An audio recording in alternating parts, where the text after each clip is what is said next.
நேர்கள் எல்லோருக்கும் வணக்கம். மற்றும் ஒரு காணொலியாக சந்தித்திருக்கின்றோம். ஸ்ரீலங்காவை மையப்படுத்திய நகர்வுகள்ல இந்த கோட்டாபய ராஜபக்ஷ, ஜோசித ராஜபக்ஷ, நாமல் ராஜபக்ஷ, மஹிந்த ராஜபக்ஷ என்று இந்த ராஜபக்ஷ குடும்பத்துக்கு ஏதோடு பிடித்திருக்கிறது என்று சொல்லுகின்ற அளவுக்கு அவர்களுடைய விசாரணைகள் என்பது துரித கதியில இடம்பெற்றுக் கொண்டு வருவதை பார்க்கக்கூடியதாக இருக்கிறது. கோட்டாபயவின் முன்னாள் செயலாளர் அதிரடியாக கைது செய்யப்பட்டிருந்தார்.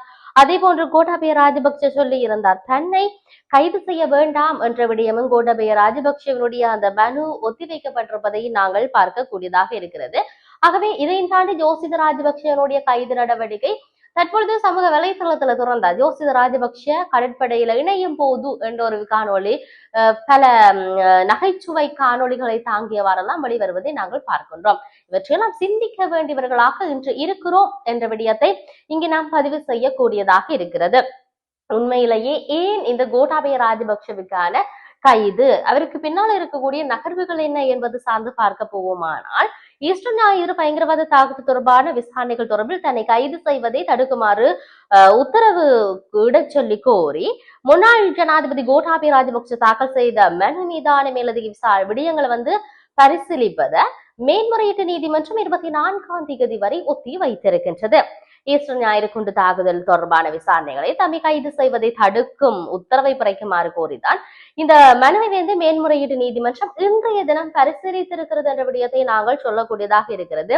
நேற்று தினம் மேன்முறையீட்டு நீதிமன்றத்தின் தலைவர் நீதிபதி ரொஹந்த அபேசூரிய மற்றும் நீதிபதி பிரியந்த பெர்னாண்டோ ஆகியோர் அடங்கிய அவர்கள் முன்னிலையில விசாரணைக்கு எடுத்துக் கொள்ளப்பட்டிருந்தது. இதன் போதுதான் வழக்கின் உண்மைகளை சரிபார்ப்பதற்காக இந்த மனுவை இன்றைய தினம் பரிசீலித்திருந்தார்கள். மேன்முறையீட்டு நீதிமன்ற தலைவர் நீதிபதி ரொஹந்த அபேசூரிய அதே போன்று நீதிபதி சரத் திசாநாயக்க ஆகியோர் அடங்கிய நீதிபதிகள் குழா முன்னிலையில தான் இந்த மனு விசாரணைக்கு எடுத்துக் கொள்ளப்பட்டது என்ற விடயத்தையும் நாங்கள் இங்கு சொல்லக்கூடியதாக இருக்கிறது. சரி, இதையும் தாண்டி இந்த ஜோசித ராஜபக்ஷவுக்கு என்ன நடந்தது, ஏன் அவருக்கான இந்த கெடுபிடிகள் அதிகரித்திருக்கிறது என்ற கேள்வி இருக்கின்றது. கடற்படை சீருடை அணிவதற்கு முன்பே ஜோசிதவுக்கு திறக்கப்பட்ட பிரித்தானிய வாசல் என்கின்ற வகையிலான பல செய்திகளை எல்லாம் நாங்கள் பார்க்கிறோம். இலங்கையில சக்தி வாய்ந்தவர்களின் செயல்களால் அரச நிறுவனங்கள் விதிமுறைகளுக்கும் ஒழுங்குமுறைகளுக்கும் அடிப்படை தகுதிகள் கூட தலைகளாக மாற்றப்பட்ட ஒரு கடந்த காலத்தின் கசப்பான உண்மை தற்போது நீதிமன்றங்களின் முன் வெளிப்படுத்தப்படுகிறது என்ற விடயத்தை இங்கு சொல்லி இருக்கின்றார்கள் என்பதை நாங்கள் பார்க்கின்றோம். முன்னாள் ஜனாதிபதி மஹிந்த ராஜபக்ஷவின் மகன் ஜோசித ராஜபக்ஷவை கடற்படையின் நிர்வாக பிரிவின் கீழ், அதாவது ஒரு பயிற்சி அதிகாரியாக நியமிப்பதற்காக அப்போதைய கடற்படை தளபதி ஆட்சேப நிபந்தனைகள் கூட அந்த நிபந்தனைகளை கூட மாற்றி இருந்தனர் என்ற விடயமும், லஞ்சம் அல்லது ஊழல் புலனாய்வு ஆணைக்குழு கொழும்பு மேல் நீதிமன்றத்துல இந்த விடயத்தை நேற்றைய தினத்துல தெரிவித்திருந்தார்கள் என்ற விடயத்தை நாங்கள் பார்க்க கூடியதாக இருக்கிறது. ஆகவே ஊழல் ஒழிப்பு சட்டத்தின் கீழ் சந்தேகத்தின் பேரில் கைது செய்யப்பட்ட ஜோசித நீதிமன்றத்தில முன்னிலைப்படுத்தப்பட்ட பின்னர் தலா 5 மில்லியன் மதிப்புள்ள 3 சரீத பிணையில கடுமையான பிணை நிபந்தனைகளின் பேர்ல தான் அவர் செல்ல அனுமதிக்கப்பட்டிருப்பதோ வெளிநாடுகளுக்கு, அதாவது பயண தடை முழுமையாக விதிக்கப்பட்டிருக்கின்றது என்ற விடயத்தை நாங்கள் இங்கு பார்க்கக்கூடியவர்களாக இருக்கின்றோம்.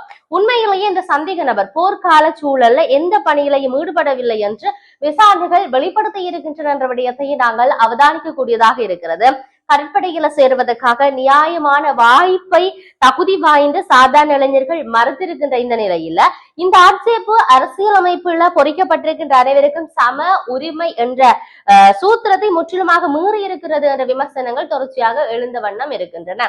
ஆகவே அனுரகுமார் திசாநாயக்கனுடைய ஆட்சியில ஊழலை இல்லாமல் செய்வோம் என்கின்ற விடயத்தில் அவர்கள் ஒரு உறுதுணையாக ஒன்றாக செயற்பட்டு கொண்டிருக்கிறார்கள்.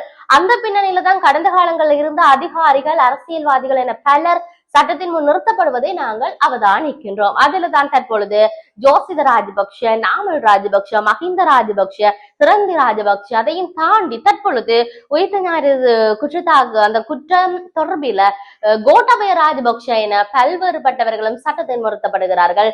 கடந்த கால ஜனாதிபதிகள் என்று பார்த்தால் மைத்ரிபால சிறிசேன, ரணில் விக்ரமசிங்க இவர்கள் கூட சட்டத்தின் முன் நிறுத்தப்படுவதை நாங்கள் பார்க்கின்றோம். எது எப்படி இருந்தாலும் இவர்களுக்கு பின்னால் இருக்கக்கூடிய அடுத்த நகர்வு என்ன என்பதை பொறுத்திருந்து பார்ப்போம். மற்றும் ஒரு பதிவினூடாக சந்திப்போம். வணக்கம்.